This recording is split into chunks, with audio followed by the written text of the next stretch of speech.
রাজনৈতিক আশ্রয়ে লন্ডনে অবস্থানরত দলের ভারপ্রাপ্ত চেয়ারম্যান তারেক রহমানের সিদ্ধান্তের অপেক্ষায় রয়েছে বিএনপি। দশম জাতীয় সংসদ নির্বাচন বয়কটের ঘোষণা দিয়ে সংসদের বাইরে থাকা বিএনপি একাদশ জাতীয় সংসদ নির্বাচনে অংশ নেয়। সেই নির্বাচনে ব্যর্থ হয়ে পরবর্তী করণীয় নির্ধারণ করতে সুনির্দিষ্ট নির্দেশনা বা পরামর্শ আসার আগ পর্যন্ত নতুন সিদ্ধান্ত গ্রহণ থেকে আপাতত বিরত থাকছে দলটির সর্বোচ্চ নীতি নির্ধারণী ফোরাম।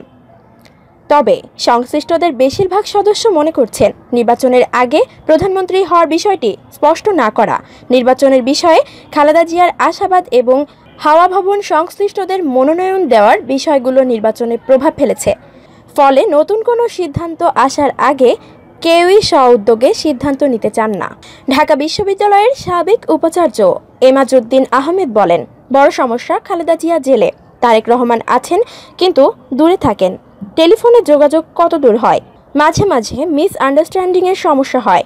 বিএনপি নেতাদের বড় কাজ হলো গ্রামাঞ্চল থেকে শুরু করে সমর্থকদের কাছে ফিরে যেতে হবে, তাদের কাছে কাহিনীটা বলতে হবে, হেরে গেলাম কেন সেটা জানাতে হবে। এই অবস্থা থেকে উঠে আসতে হলে কী করণীয় সেটা তাদের জানাতে হবে। পরিস্থিতি মোকাবেলা করার জন্য স্থায়ী কমিটির সদস্যদের শুধু নয়, এটা করতে পারবে লাখ লাখ ভোটার, লাখ লাখ সমর্থক। তাদেরই এসব মোকাবেলায় উদ্বুদ্ধ করতে হবে। বিএনপিকে একাই দাঁড়াতে হবে। দলটার গঠন কারোর ওপর নির্ভর করা হয়নি। নিজেরা সংগঠিত হওয়ার আগ পর্যন্ত সামনে আগানো ঠিক হবে না। বিএনপি নেতাদের সঙ্গে কথা বলে জানা গেছে, বিএনপিতে মূলত তিনটি ভাগ রয়েছে। একটি তৃণমূল, দ্বিতীয়টি সাংগঠনিক নেতৃত্ব যেটি পুরোপুরি তারেক রহমানের নিয়ন্ত্রণে, তৃতীয়টি রাজনৈতিক নেতৃত্ব যেটিতে স্থায়ী কমিটির সদস্যরা প্রধান ভূমিকা পালন করেন। এই কমিটির 5টি পদ শূন্য অবস্থায় রয়েছে। তবে বাংলাদেশে সুশীল সমাজের একটি অংশের কাছে স্থায়ী কমিটির কয়েকজন সদস্যের গ্রহণযোগ্যতা থাকায় শেষ পর্যন্ত তারেক রহমান তাদের ওপরই ভরসা করবেন, এমনটা মনে করেন একাধিক নেতা। গত 31 ডিসেম্বর স্থায়ী কমিটির বৈঠক শেষে একজন সদস্য জোর দিয়েই বলেছিলেন, এখন তারেক রহমানের কাজ হবে দলটি আমাদের উপর ছেড়ে দেওয়া, আমরা নিজেরা আলোচনা করে সামনের দিকে এগিয়ে নেব। তার নির্দেশনা এলে আমাদের কাজ করার সুযোগ কম থাকে। বিশেষ করে যে কোনো বিষয়ে তারেক রহমানের একচ্ছত্র সিদ্ধান্ত গ্রহণের কারণে স্থায়ী কমিটির সদস্যরা আগ বাড়িয়ে কোনো সিদ্ধান্ত নিতে পারেননি। নির্বাচনে জাতীয় ঐক্যফ্রন্ট বিজয়ী হলে প্রধানমন্ত্রী কে হবেন এই বিষয়টির কোনো সুরাহা তিনি দিতে পারেননি।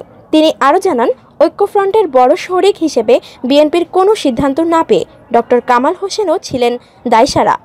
এছাড়াও হাওয়া ভবন সংশ্লিষ্ট ঘনিষ্ঠ দুইজনকে মনোনয়ন দিতে নতুন করে সিনিয়র নেতাদের দুশ্চিন্তায় ফেলেন তারেক রহমান। বিএনপির দায়িত্বশীল একটি সূত্র মনে করে, এসব কারণে বিএনপিকে রাজনৈতিকভাবে পরাজিত করা সহজ হয়েছে। একটি অসমর্থিত সূত্রের দাবি, খালেদা জিয়ার মুক্তির বিষয়ে সরকারের নমনীয় আচরণের ওপর নির্ভর করছে বিএনপি সংসদে যাবে কিনা। একই সঙ্গে স্থানীয় সরকার নির্বাচনে অংশগ্রহণ করতে ইতিবাচক হলেও দলীয় প্রতীকে করা হবে কিনা এ নিয়ে এখনও ফয়সালা হয়নি। বিএনপি হাইকমান্ডের ঘনিষ্ঠ একাধিক ব্যক্তি জানান, জেলে থাকা খালেদা জিয়ার নির্বাচনে অংশ নিয়ে ইতিবাচক ছিলেন তারেক রহমান সহ তার চারপাশের লোকজন। এ ধারণা যে ভুল ছিল তা দিনে দিনে প্রমাণিত হয়েছে। বিশেষ করে হাইকোর্টের দ্বিধাবিভক্ত রায়ের কারণে তারেক রহমান উৎসাহী হলেও আদালতে তা স্যাবোটেজ হিসেবে কাজ করেছে, যাকে তারেক রহমানের রাজনৈতিক অদূরদর্শিতা হিসেবে দেখা হচ্ছে। একই সঙ্গে জামায়াতের প্রার্থীদের ধানের শীষ প্রতীকে নির্বাচন করার বিষয়টিকেও হাইকমান্ডের দুর্বলতা হিসেবে দেখা হচ্ছে। তাই হয়তো আগামী কয়েক মাস খুব নিবিড়ভাবে তারেক রহমানের সিদ্ধান্ত ও আচরণে খেয়াল রাখবেন তারা। এরপরই নিজেদের ভাবনা ও মত তুলে ধরবেন তার কাছে। এর আগে তারেক রহমান কি চাইছেন তাই মুখ্য তাদের কাছে।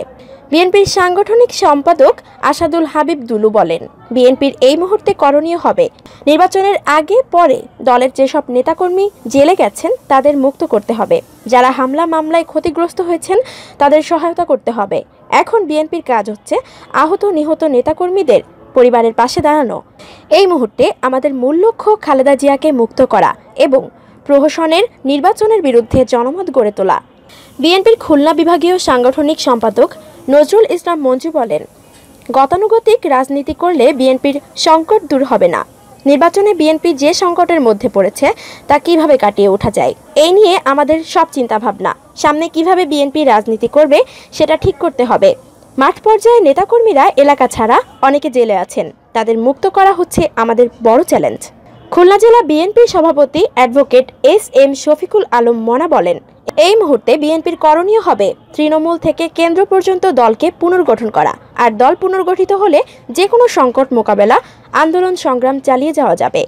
কেন্দ্রীয় কাউন্সিলের আগে দলীয় প্রধান খালেদা জিয়া মুক্তি না পেলেও কাউন্সিল করে ফেলা উচিত।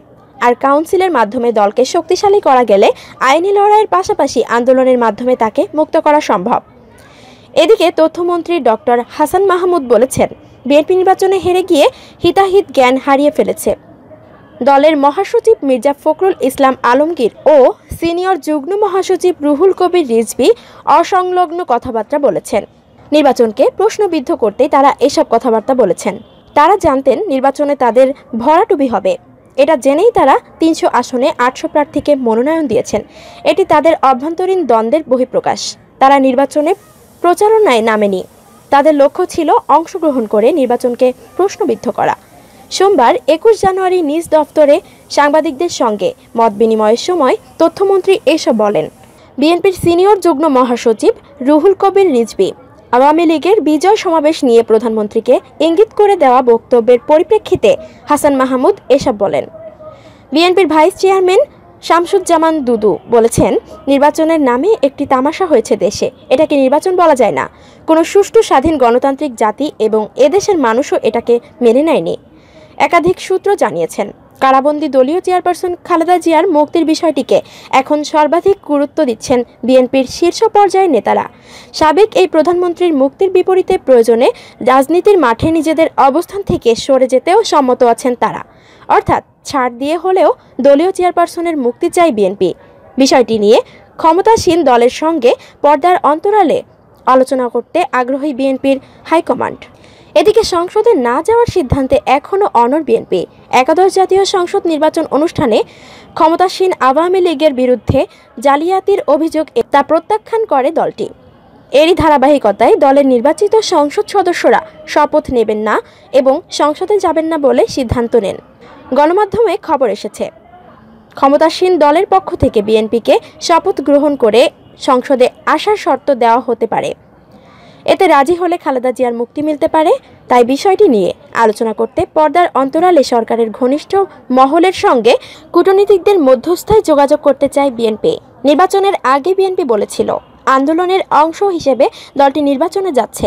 ভোট বিপ্লব ঘটিয়ে আওয়ামী লীগকে পরাজিত করে খালেদা জিয়ার মুক্তি নিশ্চিত করা হবে। ৩০ ডিসেম্বর নির্বাচন অনুষ্ঠানের পর দলটি নানা অনিয়মের অভিযোগ এনে ভোটের ফল প্রত্যাখ্যান করে এবং পুনর্নির্বাচনের দাবি জানায়। কিন্তু যে ইস্যুকে মূল প্রতিপাদ্য ঘোষণা দিয়ে বিএনপি নির্বাচনে এসেছিল, নির্বাচনের পর সেই ইস্যুর বিষয়ে অর্থাৎ কারাবন্দী খালেদা জিয়ার মুক্তি নিয়ে দৃশ্যমান কোনো কর্মসূচি বা উদ্যোগ দেখা যায়নি। যদিও ভোটের পর বিএনপি স্থায়ী কমিটির নেতারা ২ দফায় বৈঠক করেছেন, যেখানে গুরুত্বপূর্ণ ইস্যু ছিল খালেদা জিয়ার মুক্তির বিষয়টি। বিদ্যমান বাস্তবতায় খালেদা জিয়াকে মুক্ত করার সম্ভাব্য পথ নিয়ে ভাবছেন দলের কেন্দ্রীয় নেতারা। এসব হচ্ছে রাজপথে আন্দোলন, সরকারের সঙ্গে সংলাপ, বন্ধুপ্রতিম দেশগুলোর সঙ্গে যোগাযোগ বাড়িয়ে কূটনৈতিক পর্যায় থেকে চাপ সৃষ্টি ইত্যাদি। গত বৃহস্পতিবার দলের প্রতিষ্ঠাতা সাবেক রাষ্ট্রপতি জিয়াউর রহমানের ৮৪তম জন্মদিনের আলোচনা সভায় ডক্টর খন্দকার মোশাররফ হোসেন বলেন, বিএনপিকে ঘুরে দাঁড়াতে হলে দলকে পুনর্গঠন করতে হবে। ২০০৮ সালে এমনইভাবে ষড়যন্ত্রের শিকার হয়ে পরাজিত হয়েছিলাম। তারপর কিন্তু আমরা দলের কাউন্সিল করে ঘুরে দাঁড়িয়েছিলাম। একটি কাউন্সিলের মাধ্যমে দলকে পুনর্গঠন করতে হবে। তুলনামূলকভাবে ত্যাগী এই নির্বাচনে যারা পরীক্ষিত নেতাকর্মীদের নেতৃত্বে আনতে হবে। আমরা যারা ব্যর্থ বলে পরিচিত হয়েছি, তরুণদের জন্য তাদের পথ ছেড়ে দিতে হবে।